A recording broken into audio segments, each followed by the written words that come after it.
আলহামদুলিল্লাহ, মানে আল্লাহ পাকের ইচ্ছা মঞ্চে উঠলে মাঝে মাঝে এটা আসলে পাই। অনেক সময় যে এমনি শরীর খারাপ লাগতেছে, কিন্তু স্টেজে উঠলে আলহামদুলিল্লাহ ভালো লাগে। এটা আল্লাহ প্রদত্ত ভাবে। এ ভাই, যে কথাগুলো বলতেছিলাম যে আমাদের আদর্শ হবে আল্লাহ এবং তার রাসূলের আদর্শ। আমাদের আদর্শ কার আদর্শ? ওই লেফকাটা শিয়ালদের আদর্শ আমরা গ্রহণ করব? যারা চায় যে আমরা তো লেঞ্জা কাটছেই, আমাদের সমাজ ব্যবস্থা ধ্বংস, রাষ্ট্র ব্যবস্থা ধ্বংস, এদের মধ্যে এখন বাবাকে মাকে পরিচয়ই নাই। আপনি বিশ্বাস করেন না? পশ্চিমে যায় দেখেন না বাবা মার ইজ্জত কতটুকু। এই বাংলাদেশে ওই হালত হবে।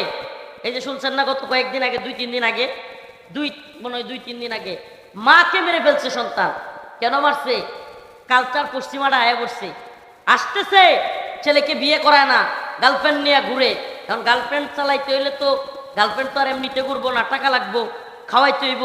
তো এই যে খাওয়ানোর টাকা, এখন যখন মুরগি লইয়া শেল দৌড় মারছে, কূপ দিছে, কূপ গিয়া কল্লা না লাই গিয়া লাগছে পাছায় লাই গিয়া শিয়ালের লেঞ্জা কেটে গেছে। এখন শিয়াল তো দৌড় লেঞ্জা ছাড়াই দৌড়াইয়া গেছে, সব শিয়ালের মাঝখানে গেছে। এখন সব শিয়াল রাহারে লইয়া কইতেছে, কি নেতাজি আপনার লেঞ্জা কাটা গিয়া?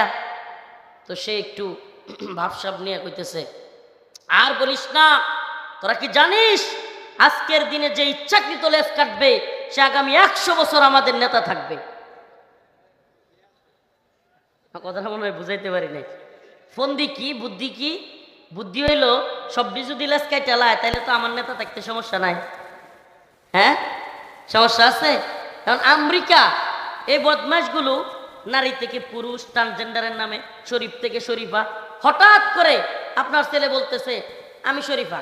ওমা, হ্যার লোকে কিন্তু ঠিকই ওইটা আছে, মেশিন ঠিকই আছে, কিন্তু হ্যাঁ কি কয় আমি শরীফা।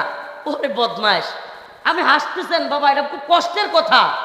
বাংলাদেশে গতকাল রাত্রে আমি আর যে নীরব আছে না, আর যে নীরব, ওই যে রেডিওতে ওর একটা অনুষ্ঠান দেখলাম। ওখানে একটা ছেলেকে নিয়ে মেয়ের কণ্ঠে কথা বলাইতেছে, আবার ও বলতেছে আমার মধ্যে আসলে আমি দেখতে পুরুষ কিন্তু ভিতর থেকে আমি নারী। আপনি কল্পনা করতে পারেন? মানে এটা একটা শুরু হয়েছে, এটা বিভিন্ন ধরনের এই আর যেদেরকে টাকা দিবে আমেরিকা, ব্রিটেন, কিংবা বিভিন্ন মিডিয়াকে টাকা দিবে, নাট্যকারদেরকে টাকা দিবে, প্রয়োজনে উপদেষ্টা 2-1টারে কিনবে, না হলে তাদের পাওয়ার তো আছেই। তারা বলবে যে আমরাই হাসিনারে ফেলাই দিছি, আমরাই সেনাবাহিনীকে না করছি, তোমরা আমাদের উপদেষ্টা নাও।